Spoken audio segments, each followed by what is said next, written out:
Olá amigos e irmãos, bem-vindos ao canal Elucidar. Não se esqueçam, dê o like, se inscreva no canal, toque no sininho e toque também em todas, para receberem todas as notificações. Se gostarem, compartilhem. Moral estranha: quem não odiar seu pai e sua mãe? Havia uma grande multidão acompanhando Jesus, e voltando para eles, lhes disse: se alguém vier a mim e não odiar seu pai e sua mãe, sua mulher e seus filhos, seus irmãos e suas irmãs, e até mesmo sua própria vida, não pode ser meu discípulo. Assim, todo aquele que não carrega sua cruz e não me segue, não pode ser meu discípulo. E todo aquele que dentre vós não renuncia a tudo o que tem, não pode ser meu discípulo. Lucas 14, 25 a 27 e 33.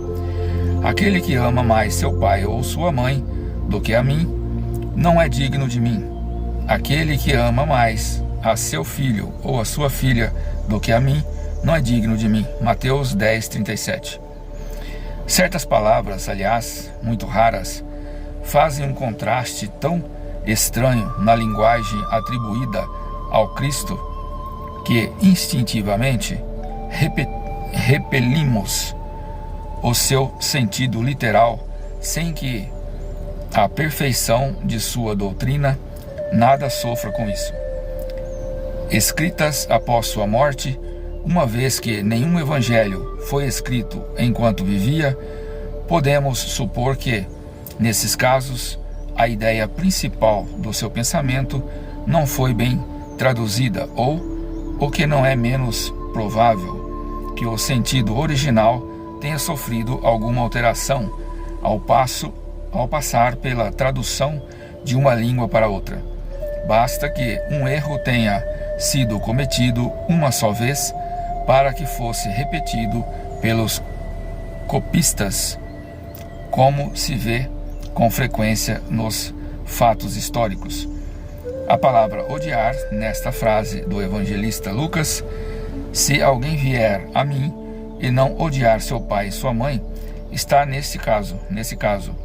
Ninguém pode ter a ideia de atribuí-la a Jesus.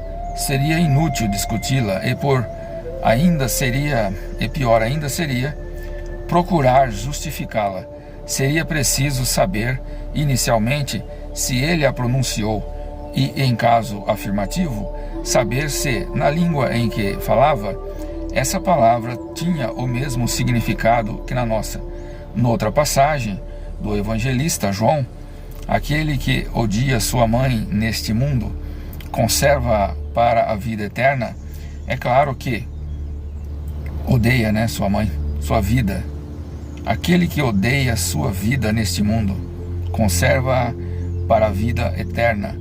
É claro que ela não traduz a ideia que lhe atribuímos. A língua hebraica era pobre e tinha muitas palavras com diversas significações. É o que acontece, por exemplo, na Gênese. A palavra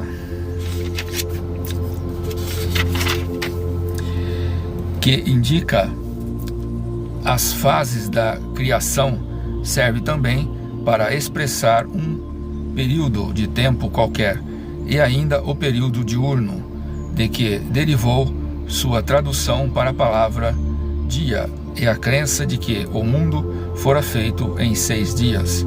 Também ocorre o mesmo com a palavra que designava um camelo e um cabo, pois os cabos eram feitos de pelo de camelo, e que foi traduzida por camelo na alegoria do buraco da agulha.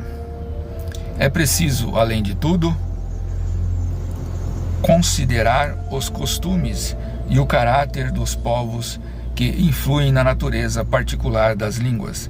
Sem esse conhecimento, o sentido verdadeiro das palavras nos escapa, e de uma língua para outra, a mesma palavra tem um significado de maior ou menor energia. Pode ser uma injúria ou uma blasfêmia em uma e ter um sentido insignificante em outra, conforme a ideia que se queria exprimir. Numa mesma língua, ocorre também que o sentido de certas palavras se altera com o passar dos séculos, e é por isso que uma tradução rigorosamente ao pé da letra nem sempre revela perfeitamente o pensamento original. Para manter a exatidão, é preciso, às vezes, empregar não as palavras correspondentes à tradução, mas sim palavras que sejam equivalentes ou semelhantes. Estas observações encontram uma aplicação especial na interpretação das Sagradas Escrituras e nos Evangelhos em particular. Se não consideramos o meio em que Jesus vivia, ficaremos sujeitos a enganos sobre o sentido de certas expressões e de certos fatos, em virtude do hábito de as entendermos de acordo com os nossos pontos de vista atuais. A palavra odiar, empregada neste caso, não pode ser entendida com a sua significação moderna, visto que seria contrária à essência dos ensinamentos de Jesus. Não se esqueçam, deem o like e se inscrevam no canal. Um grande abraço, que Deus abençoe.